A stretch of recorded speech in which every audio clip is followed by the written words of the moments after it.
Oi pessoal, tudo bem? Hoje eu vou gravar um vídeo então com adição e subtração de frações, dando continuidade ao conteúdo.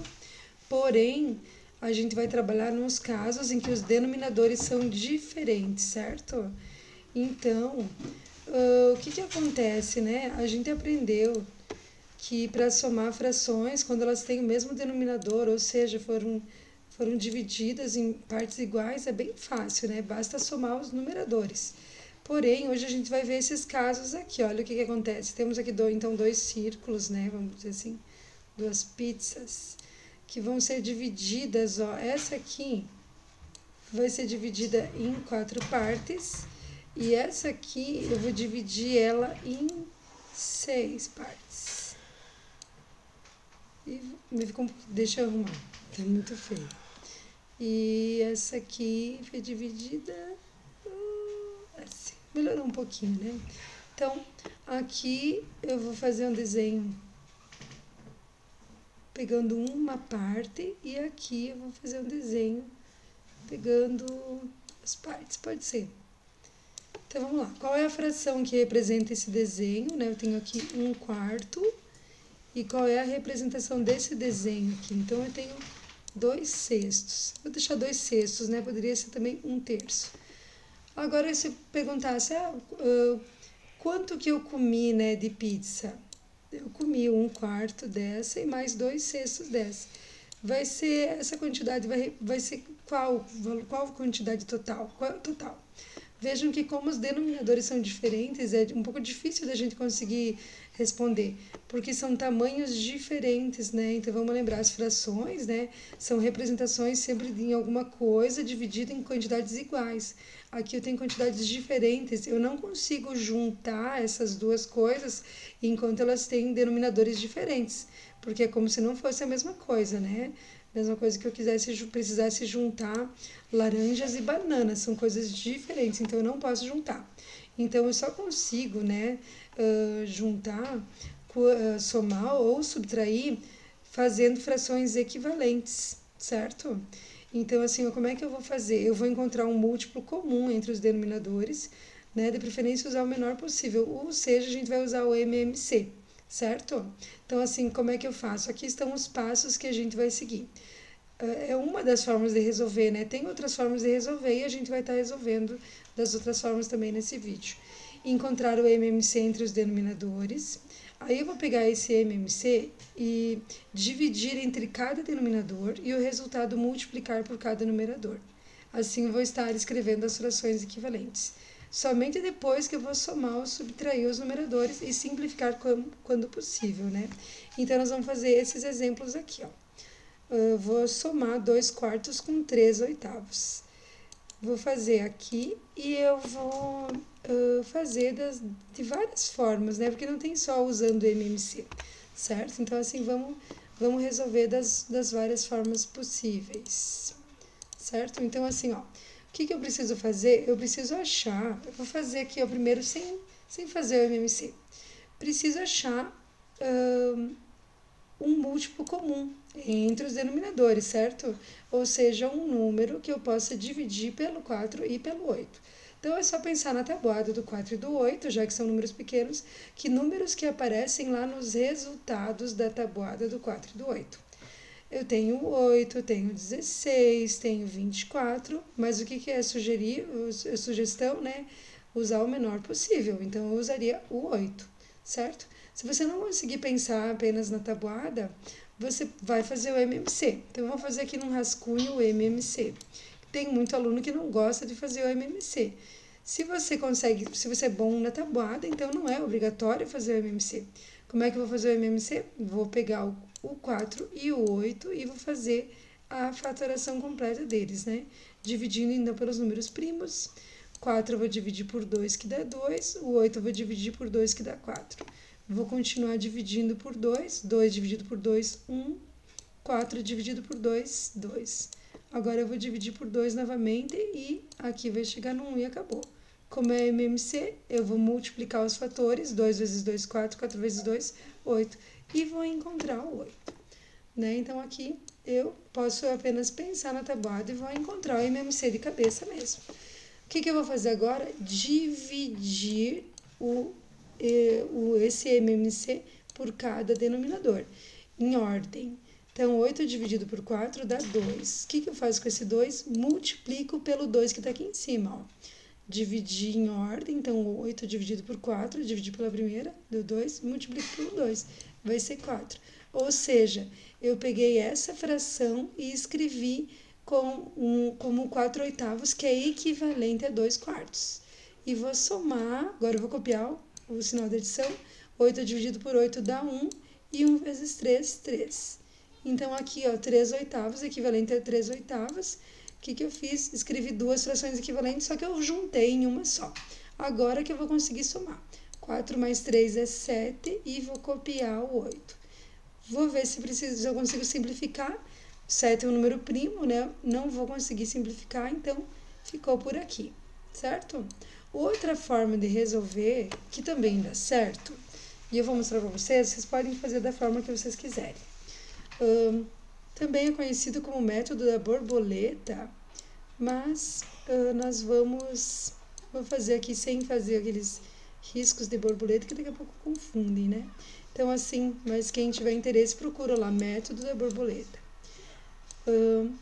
Uma forma que eu posso fazer também, como eu tenho que encontrar um múltiplo comum, eu posso simplesmente multiplicar os denominadores. 4 vezes 8, que dá 32, certo? Deu um múltiplo comum. Mas veja que o 8 é um número pequeno e o 32 já é um número grande, mas eu consigo fazer a conta igual. O que eu vou fazer? Sempre que eu multiplico esses dois, ó, agora eu tenho que fazer a divisão também, ó. O que vai acontecer? 32 dividido por 4 vai dar 8. Quando eu faço essa multiplicação, quando eu divido esse por esse, o resultado é esse. Então, até vou copiar aqui, ó, vai dar 8, e daí vou fazer 8 vezes 2, que dá 16. Copio o sinal de mais, e agora 32 dividido por 8, como eu multipliquei, então vai dar o 4. 4 vezes 3, 12. 12. E agora o que eu vou fazer? 16 mais 12, que dá 28. E vou copiar aqui o 32. O que aconteceu? Agora eu vou precisar simplificar. Como que eu simplifico mesmo? A simplificação de frações, você vai tentar dividir o numerador e o denominador pelo mesmo número.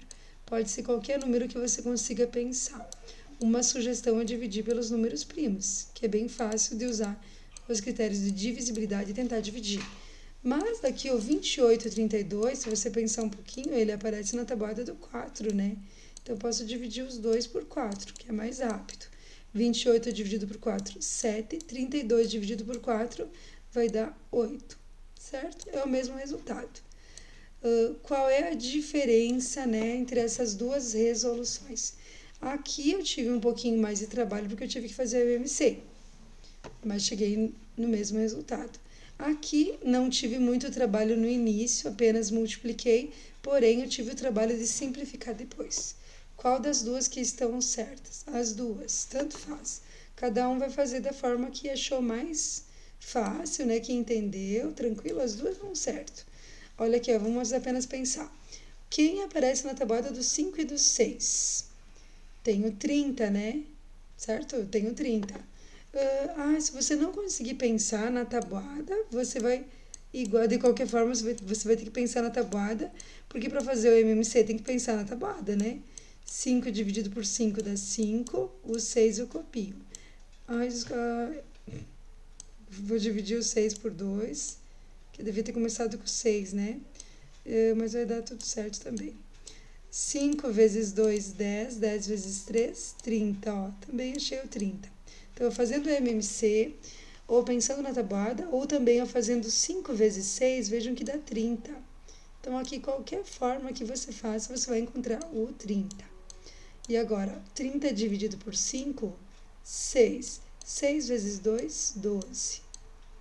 Copio esse sinal de mais. 30 dividido por 6 vai dar 5. O que eu faço com 5? Vezes 1, que dá 5. Escrevi as duas frações equivalentes. E 12 mais 5, 17 sobre 30. E não dá para simplificar. 17 é um número primo. Certo? Vamos fazer mais dois exemplos? Então, vamos continuar esses exemplos aqui. O que eu tenho aqui? Ó, 3 frações. Mesma forma, certo? Não vai mudar, vai ser uma fração um pouquinho maior. Vamos lá, vamos tentar pensar na tabuada. Ó, agora, como é 3 números, de repente fica um pouco difícil de pensar. Que números que aparecem nas 3 tabuadas, né? Não consigo pensar, a tabuada do 2 vai só até o 20, né? Então, um pouco difícil, o que a gente faz? Faz o MMC, né? Entre o 3, o 2 e o 7. E vai ser bem fácil, porque eles são números primos, né? Os 3. Então, aqui vai dar 1, copio o 3 e aqui copio o 7. Agora, eu vou dividir por 3. 3 dividido por 3 vai dar 1, copio o 7. E agora, eu vou dividir por 7. O que vai acontecer? 2 vezes 3, 6. 6 vezes 7, 42. Se você multiplicar, ó, 3 vezes 2, 6. 6 vezes 7, 42. Daria na mesma, né? Então, posso multiplicar os denominadores. De repente, precisa simplificar depois, certo? Ou você pensa na tabuada, ou você faz o MMC. 42 dividido por 3 não tem na tabuada, né? O que eu vou fazer? Eu vou fazer essa divisão aqui, ó. Que vai dar. Como ele é um múltiplo, com certeza vai dar certo. Então, aqui vai dar uma vez, que dá 3, e sobra 1. E agora eu vou baixar o 2, que vai dar 4. Então, aqui vai dar 14. 14 vezes 2, que vai dar 28. Copio o sinal de mais. 42 dividido por 2 dá 21. E 21 vezes 1, 21. Ó, vou ter que escrever 3 frações equivalentes. Agora eu vou copiar esse sinal de menos. 42 dividido por 7 dá 6. E 6 vezes 2, 12. O que eu vou fazer agora? Agora eu vou fazer, ó, copio o denominador e vou fazer as continhas aqui em cima. 28 mais 21 dá 49, certo? Posso somar. E daí 49 menos 12, vai dar 37, certo? Teria que tentar simplificar, porém, o que acontece? Ó, tentar por 2 não vai dar, porque esse é ímpar. Por 3, esse dá, mas esse não dá. Por 5, não dá nenhum dos dois. Por 7, não dá nenhum dos dois. 11 não vai dar. Próximo seria o 13, também não vai dar. Na verdade, o 37 é um número primo, tá, pessoal? Então, isso aqui é a forma mais simples possível. O nosso último exemplo aqui, ó. Vamos lá, apenas pensando na tabuada. Quem que aparece na tabuada do 4 e do 3? Tem o 12, tem o 24. Quem que a gente vai usar? Vamos usar o 12. E vejam que se eu fizer 4 vezes 3 também dá 12. Então, é bem fácil, né, pessoal? Essa é uma das continhas, na verdade, ela é trabalhosa, não que seja difícil. 12 dividido por 4, 3. 3 vezes 9, 27. Copio o sinal de menos. 12 dividido por 3, 4. 4 vezes 2, 8. E tabuada, né, pessoal? A gente, olha só, quanta conta de divisão e de multiplicação para você conseguir fazer para você somar ou subtrair frações, né? Então, assim, a tabuada continua sendo a chave da matemática, assim, é muito importante. Saber a tabuada na ponta da língua ajuda um monte. Aqui também, ó, não dá para simplificar, 19 é um número primo, certo, pessoal? Então, espero ter ajudado, né? Vamos fazer uns exercícios, né? Que é a melhor forma de praticar. Tá bom, pessoal? Um abração.